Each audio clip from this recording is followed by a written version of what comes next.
الحمد لله الحمد لله نحمده ونستعينه ونستغفره ونؤمن به ونتوكل عليه ونعوذ بالله من شرور أنفسنا ومن سيئات أعمالنا من يهده الله فلا مضل له ومن يضلله فلا هادي له ونشهد أن لا إله إلا الله وحده لا شريك له ونشهد أن سيدنا ومولانا وحبيبنا وحبيب ربنا وطبيبنا وطبيب قلوبنا وأشرفنا وأكرمنا ومأوانا وملجانا محمدا عبده ورسوله. أعوذ بالله من الشيطان الرجيم. بسم الله الرحمن الرحيم. لقد من الله على المؤمنين إذ بعث فيهم رسولا من أنفسهم يتلو عليهم آياته ويزكيهم ويعلمهم الكتاب والحكمة وإن كانوا من قبل لفي ضلال مبين. وقال النبي صلى الله عليه وسلم إنما بعثت معلما أو كما قال. يشرك اللهم صل على محمد وعلى آل محمد كما صليت على إبراهيم وعلى آل إبراهيم إنك حميد مجيد. اللهم بارك على محمد وعلى آل محمد كما باركت على إبراهيم وعلى آل إبراهيم إنك حميد مجيد. رب اشرح لي صدري ويسر لي أمري واحلل عقدة من لساني يفقهوا قولي. رب زدني علما رب زدني علما. سبحانك لا علم لنا إلا ما علمتنا إنك أنت العليم الحكيم. يا رب صل وسلم دائما أبدا على حبيبك خير الخلق كلهم. هو الحبيب الذي ترجى شفاعته لكل حول من الأحوال مقتحم.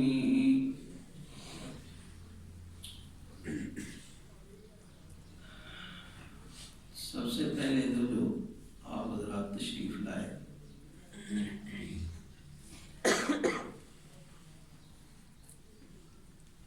تو آپ کو یہاں آنے پر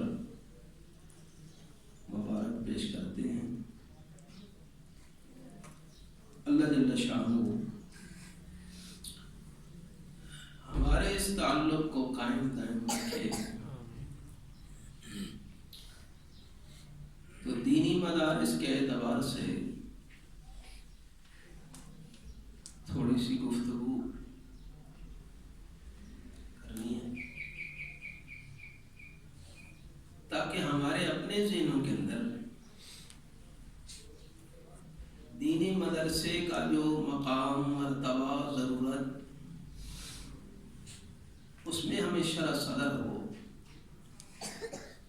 اور پھر اس کے اندر ہم تن ہو کر اپنی صلاحیتوں کو اس پر صرف کر سکے.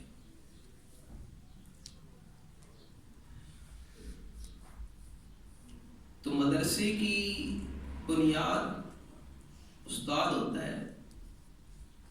بلڈنگ یہ خارجی ضرورت ہے.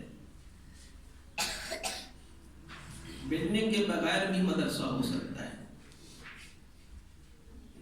دارالعلوم دیوبند کی بنیاد ایک انار کے درخت سے شروع ہوئی۔ انار کے درخت کے نیچے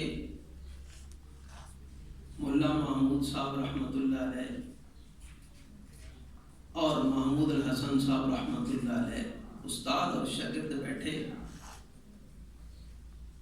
اور وہاں پر مدرسے کی بنیاد رکھی۔ تو مدرسے کی ضرورت اور اہمیت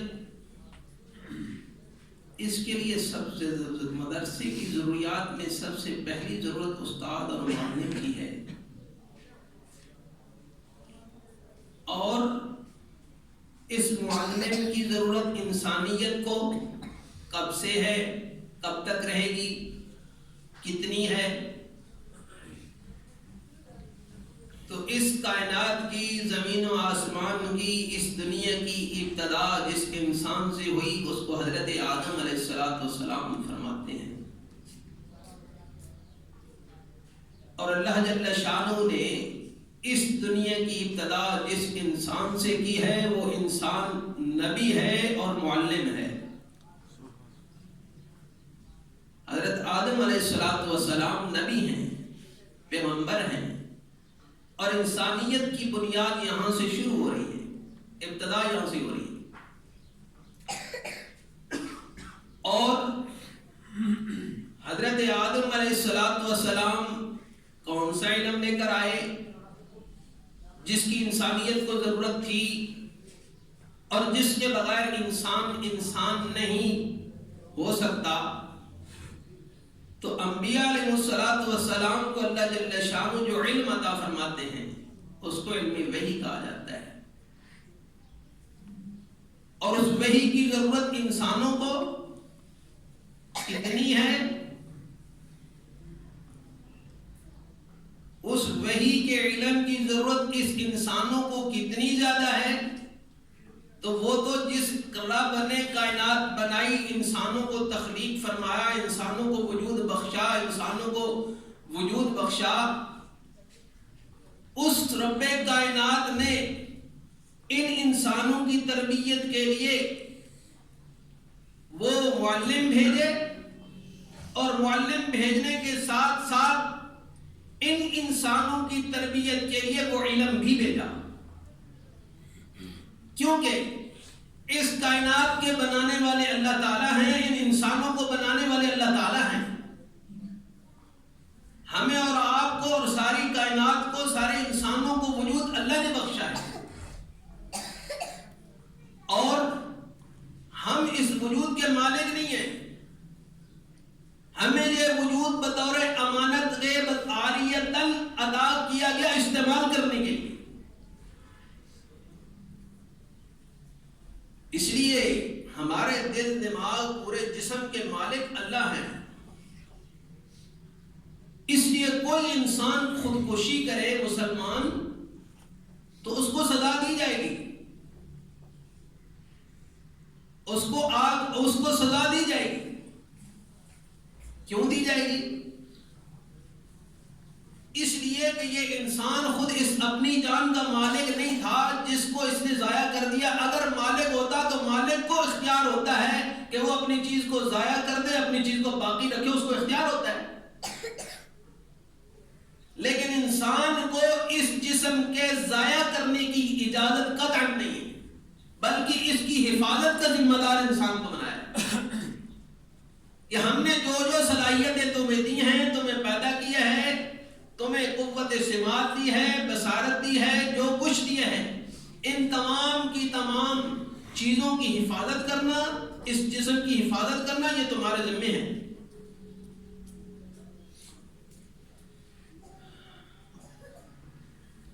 تو انبیاء علیہ السلام کو دنیا میں مبعوث فرمایا گیا، اس کے ساتھ علم بھی عطا فرمایا گیا، اور اس علم کو علم وحی کہا جاتا ہے۔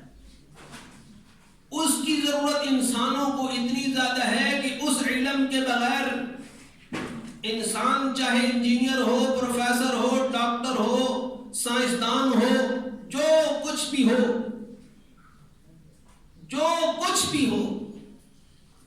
چاہے وہ آسمان پر پہنچ گیا ہو یا وہ چاند پر پہنچ گیا ہو یا سمندر کی تہ تک وہ پہنچ چکا ہو، جتنی بھی ترقی اس نے کی ہو، لیکن اگر اس علم کے ساتھ اس انسان کا ناطہ اور تعلق اور رشتہ نہیں ہے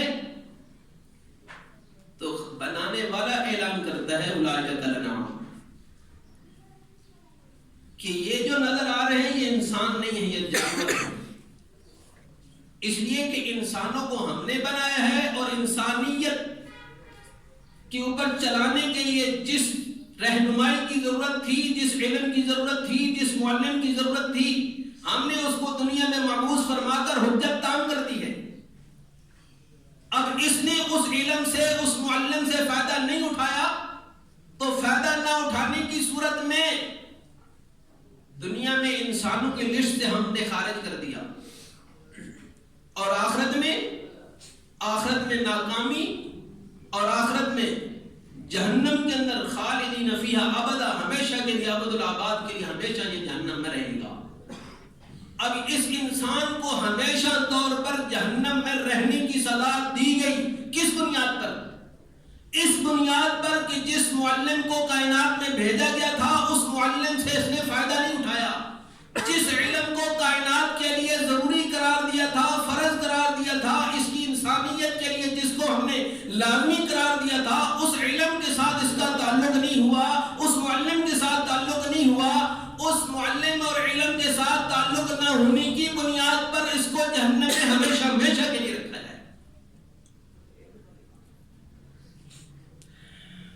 اور دنیا میں بھی وہ اللہ تعالیٰ کی رحمت کا مستحق نہیں ہو سکتا، بلکہ اللہ تعالیٰ کی لعنت کا مستحق۔ اور آخر میں رحمت للعالمین حضرت محمد مصطفیٰ احمد مجتبیٰ صلی اللہ علیہ وسلم تشریف لائے۔ جب انہوں نے انسانیت کو انسانیت کا درس دینے کے لیے اللہ نے ان پر اپنے علم کی ابتدا کی، تو سب سے پہلی وحی جو نبی پاک صلی اللہ علیہ وسلم کی ذات بابرکت پر نازل ہوئی وہ کون سی تھی؟ اقرأ باسم ربک الذی خلق، خلق الانسان من علق، اقرأ وربک الاکرم الذی علم بالقلم۔ تو سب سے پہلی وحی اس ذات پر جو کائنات کا سب سے بڑا معلم، انما بعثت معلما، مجھے کائنات کے اندر معلم بنا کر بھیجا گیا۔ یہ پوری کائنات کا قیامت تک کے آنے والے انسانوں کو میں سب سے بڑا معلم، جس کو اولین اور آخرین سب کا علم عطا کیا گیا، اور اس کے علاوہ بھی علامت علم عطا کیا گیا، ان پر نازل ہونے والی سب سے پہلی وحی اقرأ باسم ربک الذی خلق ہے، کہ سب سے پہلے اقرأ پڑھیے۔ پڑھنے کا تعلیم کا تعلق پڑھنے اور پڑھانے کے ساتھ ہوتا ہے، لیکن کیا چیز پڑھیے؟ اس کائنات کو سب سے پہلے اس کے خالق کائنات نے جس علم کا درس دینے کے لیے سب سے پہلی نہیں وحی نازل فرمائی، اس میں سب سے پہلے کون سے علم کا ذکر کیا؟ ادھر تو ہے اقرأ باسم ربک، کہ آپ پڑھیے اس علم کو جس کا تعلق اس کے رب کے ساتھ ہوتا ہے، آپ کے رب کے ساتھ جس کا تعلق ہوتا ہے۔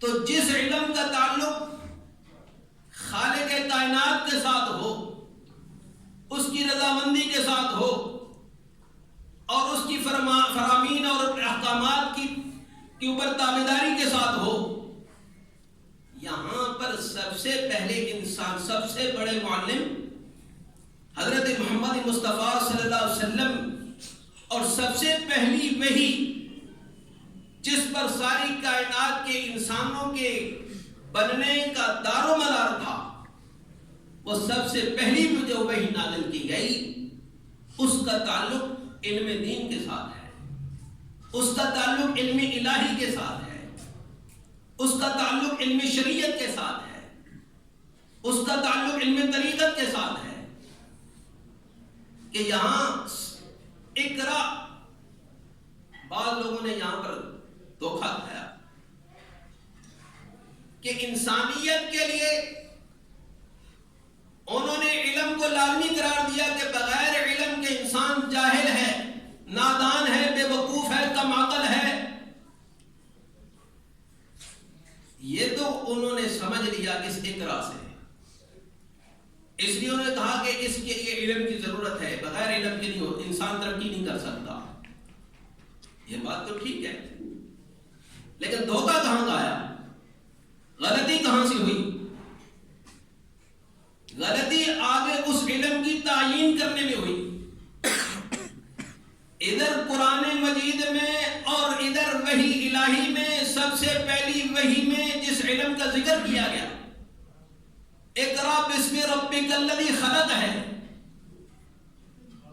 کہ وہ علم جس کا رب کے ساتھ تعلق ہو، جس علم میں رب کی وحدانیت کا ذکر کیا گیا ہو، جس علم میں اس رب کی تعریف اور اس رب کی پہچان کرائی گئی ہو،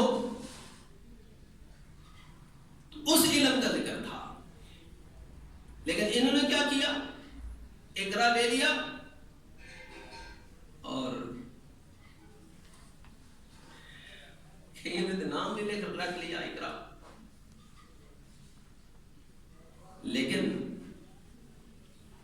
اقرا لے لیا کہ پڑھنا چاہیے، علم ضروری ہے، اور پھر اس کے لیے جو کالج اور یونیورسٹی بنائی، اس میں اس علم الہی کا تذکرہ ہی کوئی نہیں، اس میں اس علم کا ذکر ہی نہیں جس کے لیے وحی کی گئی تھی۔ سائنس، ٹیکنالوجی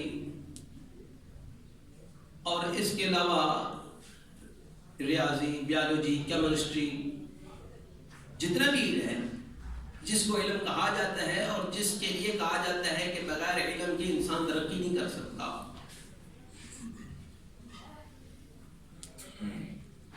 انسان کی ترقی کے دو رخ ہیں۔ ایک رخ یہ ہے کہ انسان چیزوں پر محنت کر کے وہ چیزیں بنا کر تو انسانوں کے سامنے پیش کرے، اس چیزوں کی وجہ سے انسان کو کہا جائے کہ یہ ترقی یافتہ ہے۔ چین ترقی یافتہ ملک ہے کیونکہ اس نے بہت ساری چیزیں ایجاد کی ہیں۔ ترقی کا ایک رخ یہ ہے۔ تو اگر حقیقت میں سوچا جائے تو وہاں چیزوں نے ترقی کی ہے، جو پہلے لوہا زمین پر پڑا تھا اب ہوا کے اندر اڑنے لگ گیا، پہلے لوہا زمین پر پڑا تھا اب سمندر کے اندر تیرنا لگ گیا، پہلے وہ گاڑی زمین پر تھی اب چاند پر پہنچ گئی۔ تو حقیقت میں وہ ترقی چیزوں کی ہے یا انسان کی ہے؟ چیزیں بڑی ہیں نا، چیزیں نئی سی نئی ایجاد ہوئی ہیں تو چیزوں کی ترقی ہوئی، جبکہ خالق کائنات نے جو علم انسانوں کے لیے جس کو فرض قرار دیا اور جس سے انسان کی ترقی ہوتی ہے، جس کی وجہ سے انسان انسان کہلانے کا مستحق ہوتا ہے، جس کی وجہ سے یہ انسان اللہ کا سفیر بن کر زندگی گزار سکتا ہے، تو وہ تو علم وہ ہے جو دین کا علم ہے، جس کی وجہ سے انسان کے اندر وہ ایمانی صفات ایسی آتی ہیں کہ جو زمین پر بیٹھ کر آسمان سے فیصلے کرواتا ہے۔ ہاتھ اٹھاتا ہے تو عرش کے فرشتے اس کے لیے گواہیاں دیتے ہیں اور سفارشیں کرتے ہیں، اور جب اللہ کی بارگاہ میں پیش ہوتا ہے تو پھر اللہ جل شانہ فرماتے ہیں اے محمد ہم نے تمہیں جو علم دیا تھا وہ عذاب دینے کے لیے نہیں بخشنے کے لیے ہی علم دیا تھا۔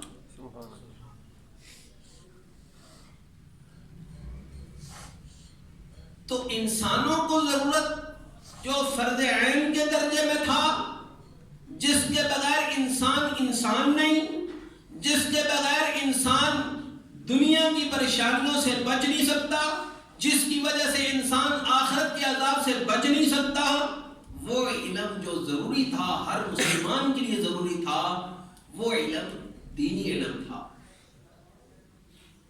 دھوکہ یہاں سے ہوا کہ اقرا نبی پاک صلی اللہ علیہ وسلم پر جو وحی نازل ہوئی اس کو دیکھا، اور اس کو دیکھنے کے بعد آگے لوگوں کو بتایا کہ یہ علم ضروری ہے، اور سکول کے باہر لکھ دیا طلب العلم فریضۃ علی کل مسلم او مسلمۃ۔ میں نے سکول کی ادھر سکول ہے، اس کے باہر لکھا ہوا ہے، میں نے خود پڑھا۔ تو کیا مسلمان کے مردوں عورتوں پر یہ ٹیکنالوجی اور ریاضی، کیمسٹری، بیولوجی یہ علم فرض تھا اللہ کی طرف سے؟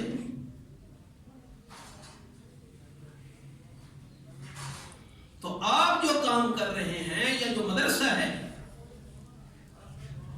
اس کی ضرورت، ہم یہ نہیں کہتے کہ اس کی ضرورت نہیں ہے، ٹیکنالوجی کی ضرورت ہے، سائنس کی ضرورت ہے، بیولوجی کی ضرورت ہے، کیمسٹری کی ضرورت ہے، دنیا میں چیزیں بناؤ، ضرور بناؤ، ضرورت ہے، لیکن ایک ظلم نہ کرو۔ پڑھو ضرور پڑھو، کرو ضرور کرو، لیکن ایک ظلم نہ کرو۔ اللہ کی طرف سے جس وحی، پہلی وحی میں جس علم کا تذکرہ ہوا، اس علم سے مراد اپنا علم نہ لو۔ جس علم کو محمد رسول اللہ صلی اللہ علیہ وسلم فرض قرار دے رہے ہیں ہر مسلمان مرد عورت پر، اس علم سے مراد اپنا علم نہ لو۔ اس کی تشریح اپنی مرضی کے مطابق نہ کرو، اس کی تشریح جو محمد رسول اللہ صلی اللہ علیہ وسلم نے، اور اس علم کی بنیاد پر جو محمد رسول اللہ صلی اللہ علیہ وسلم لے کر آئے، پھر اس علم کی بنیاد پر لوگوں پر محنت کی، صحابہ کرام رضوان اللہ تعالی اجمعین پر محنت کی، تو اس علم نے وہ معاشرہ سامنے پیش کیا۔ اس میں حضرت بکر صدیق رضی اللہ تعالیٰ عنہ، حضرت عمر فاروق رضی اللہ تعالیٰ عنہ، حضرت عثمان غنی رضی اللہ تعالیٰ عنہ، حضرت علی المرتضیٰ رضی اللہ تعالیٰ عنہ، حضرت طلحہ و زبیر رضی اللہ تعالیٰ عنہ، عشرہ مبشرہ رضی اللہ تعالیٰ عنہ، اور باقی تمام اصحاب پیغمبر رضی اللہ تعالیٰ علیہم اجمعین۔ وہ ایسی مقدس جماعت تیار ہوئی محمد رسول اللہ کی علم کی بنیاد پر، کہ جس مقدس جماعت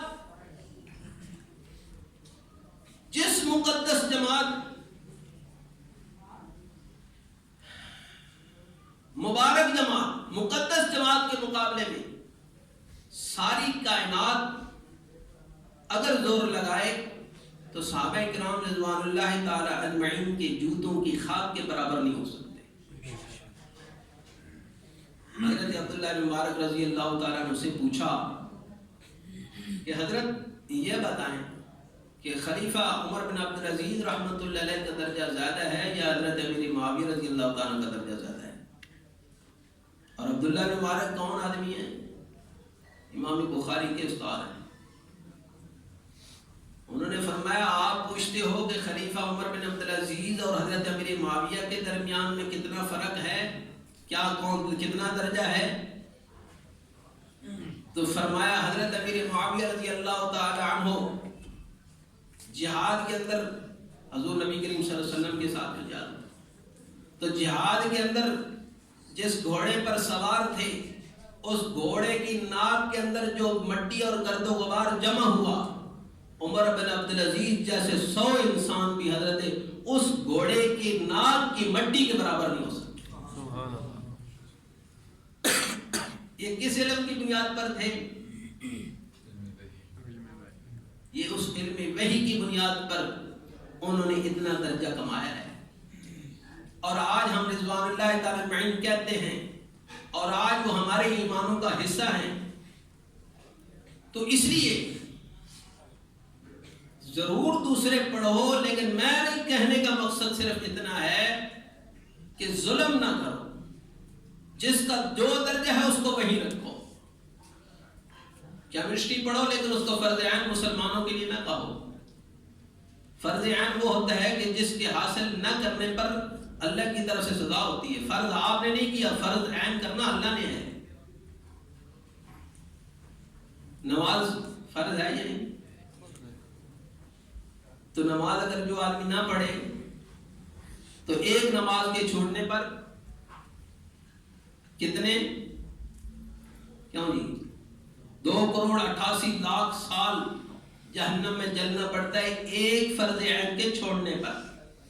اس فرض عین کے انکار کرنے پر نہیں، اس فرض عین نماز کے انکار کرنے پر 2 کروڑ نہیں ہے، اس کے انکار پر ہمیشہ ہمیشہ کے لیے جہنم ہے. کیونکہ اسلام یہ علم وہ علم ہے، یہ علم وحی ہے، یہ علم الہی ہے، یہ علم رسول ہے کہ جس کے ایک نقطے کا بھی انکار کرنے سے انسان کافر ہو جاتا ہے. پورے قرآن کا انکار کرنے کی ضرورت نہیں ہے کافر بننے کے لیے. اس قرآن کے صرف ایک حرف کے ایک نقطے کا انکار کر دو تب بھی کافر ہو جاؤ. تو جو اتنا اونچا درجے کا علم جس کے انکار پر ہمیشہ ہمیشہ کے لیے جہنم، جس کے انکار پر انسان اسلام دار اسلام سے خارج ہو جاتا ہے، تو اس علم کے مقابلے میں دوسرے جو فنون ہیں جن کو آپ علوم کہتے ہیں، ان علوم کا درجہ اتنا نہ بڑھاؤ. اب دیکھو میں اگر کیمسٹری نہیں پڑھتا، میں کہتا میں مانتا بھی نہیں ہوں، تو اس سے بعد ایک آدمی کافر ہو جاتا ہے؟ کیوں جی کافر ہو جاتا ہے؟ اس سے تو کافر نہیں ہوتا. اب سب سے پہلی بات مدارس کے بارے میں کہ یہ سائنس ٹیکنالوجی اور یہ علوم پڑھاتے کیوں نہیں ہیں؟ پڑھانے چاہیے. تو اس میں مختصراً جواب یہ ہے، پہلی بات تو یہ ہے کہ جو اعتراض کرنے والے ہیں انہوں نے خود قرآن اور حدیث کا سارا علم حاصل کر لیا ہے. جو باہر معاشرے میں آپ سے کوئی آدمی پوچھتا ہے، سوال کرتا ہے، اعتراض کرتا ہے کہ مدارس میں سائنس ٹیکنالوجی اور یہ انگریزی پڑھاتے کیوں نہیں ہیں، تو جو اعتراض کرتا ہے اس نے قرآن حدیث خود پڑھا ہوا ہے سارا. کیوں جی؟ وہ اعتراض کرتے ہیں جنہوں نے قرآن حدیث خود پڑھا ہوا ہے، یا جنہوں نے نہیں پڑھا ہوا وہ اعتراض کرتے ہیں. کون اعتراض کرتا ہے؟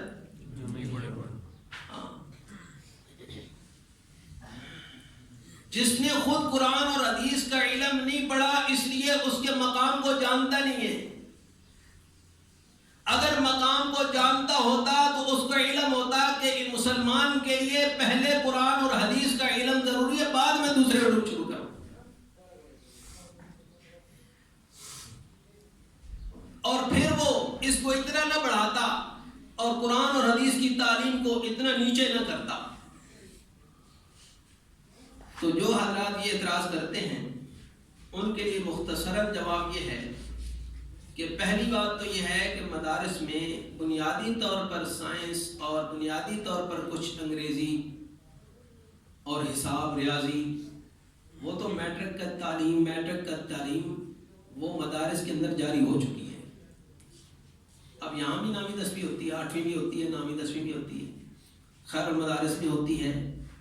اور وہاں بڑے کراچی مدارس میں چلے جاؤ تو وہاں تو اور بھی زیادہ تعلیم ہے. تو میٹرک تک کی تعلیم مدارس میں ہوتی ہے. اس لیے یہ نہ کہا جائے کہ بالکل نہیں پڑھاتے، حالانکہ یہ معاشرے کی ضرورت ہے، پڑھانی چاہیے. تو مدارس میں میٹرک تک کی تعلیم جو بنیادی ضرورت ہے وہ پڑھاتے ہیں. اب میٹرک کے بعد کی بات ہے کہ اگلی تعلیم پڑھاتے ہیں یا نہیں پڑھاتے ہیں، یا پڑھانی چاہیے یا نہیں پڑھانی چاہیے. تو اس کے لیے عرض یہ ہے کہ میٹرک کے بعد جو بھی مضمون آپ پسند کرتے ہیں، آپ اگر میڈیکل کا مضمون پسند کرتے ہیں کہ میں نے ڈاکٹر بننا ہے، تو اس کے لیے آپ کہاں جائیں گے؟ کس کالج میں داخلہ لیں گے؟ میڈیکل میں لیں گے یا انجینئرنگ والے میں لیں گے؟ میڈیکل لا میں جا کر داخلہ لیں گے. اور اگر اس نے وکیل بننا ہے تو پھر کہاں جا کر داخلہ لیں گے؟ میڈیکل کالج میں، ہاں لا کالج میں داخلہ لیں گے. اور انجینئر بننا ہے تو پھر انجینئرنگ یونیورسٹی میں جا کر داخلہ لیں گے. تو میٹرک کے بعد جس کی جو پسند اور چوائس ہوتی ہے اس کے مطابق وہ داخلہ لے لیتا ہے. لیکن انجینئرنگ والا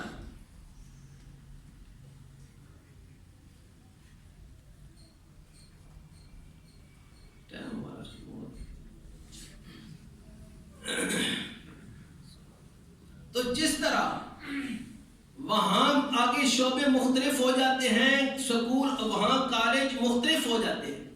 ایک ہی کالج میں لا بھی، میڈیکل بھی، انجینئرنگ بھی نہیں پڑھائی جاتی، ہر ایک کے لیے علیحدہ کالج ہے. تو اسی طریقے سے میٹرک کے بعد جو بچہ اسلامی نقطۂ نظر کے لحاظ سے وہ اسپیشلسٹ بننا چاہتا ہے، اسلام کے اندر اسلامی اسٹڈی کرنا چاہتا ہے، تو پھر اس کو مدرسے میں داخل کرایا جائے، اس میں کسی اور علوم کو داخل نہ کیا جائے. لا میڈیکل جو لا والا مطلب کالج ہے، لا کالج ہے، اس میں میڈیکل کو آپ داخل نہیں کرتے، اور میڈیکل کے اندر لا والے علوم کو داخل نہیں کرتے. اور مطلب انجینئرنگ کے لیے نہ لا والے قانون پڑھاتے ہیں، نہ میڈیکل والی ساری اسٹڈی آپ وہاں کراتے ہیں. تو جیسے اسپیشلسٹ بنانے کے لیے کالج مختلف ہیں، اسی طریقے سے اسلامی تعلیم کے اندر اسپیشلسٹ بننے کے لیے یہ مدرسے ہیں کہ اس میں صرف اور صرف یہی پڑھایا جائے، دوسرا نہ پڑھایا جائے. جیسے لا والے کالج میں اگر میڈیکل والی تعلیم شروع ہو جائے تو پھر وہ وکیل اچھی طریقے سے وکیل نہیں بن سکتا، اور میڈیکل کالج میں اگر لا والے قانون پڑھائے جائے تو ڈاکٹر اسپیشلسٹ نہیں بن سکتا. اور انجینئرنگ یونیورسٹی کے اندر اگر لا والے بھی اور میڈیکل والے بھی سارے تعلیم پڑھائی جائے تو پھر وہ قابل ترین انجینئر نہیں بن سکتا.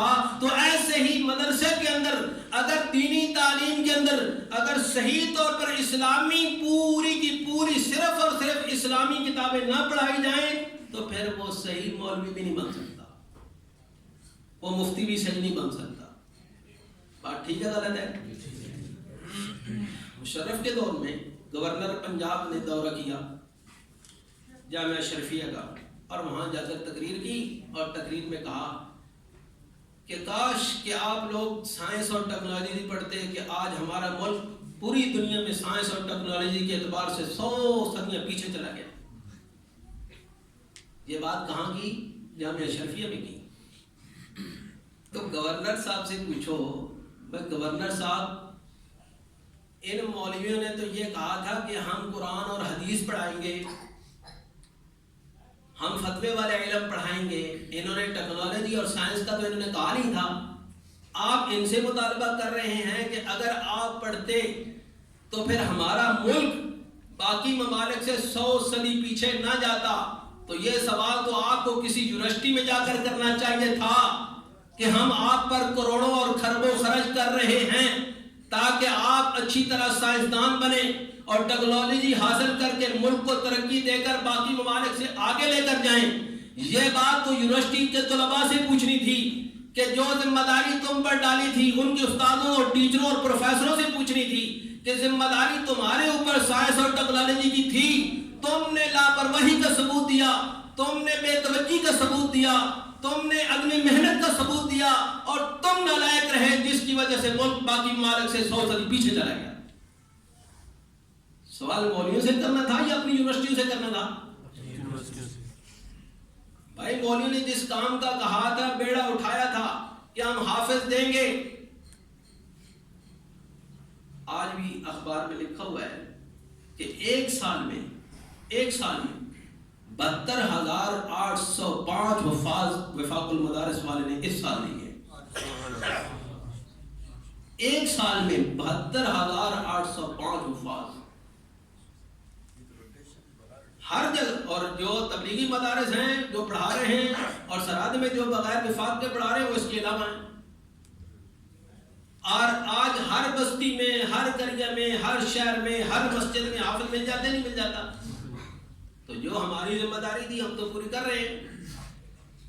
باقی رہی یہ بات کہ ملک ترقی نہیں کر سکا، تو جنہوں نے ملک کے اس ٹیکنالوجی اور سائنس کا بیڑا اٹھایا تھا ان سے آپ ان سے پوچھیں. اللہ تعالی ہمیں مدارس کے بارے میں سنجیدگی کے ساتھ، شرح صدر کے ساتھ اس کام میں لگنے کی توفیق نصیب فرمائے اور مرتے دم تک اس کے ساتھ جڑے رہنے کی توفیق عطا فرمائے۔ آخر دعوانا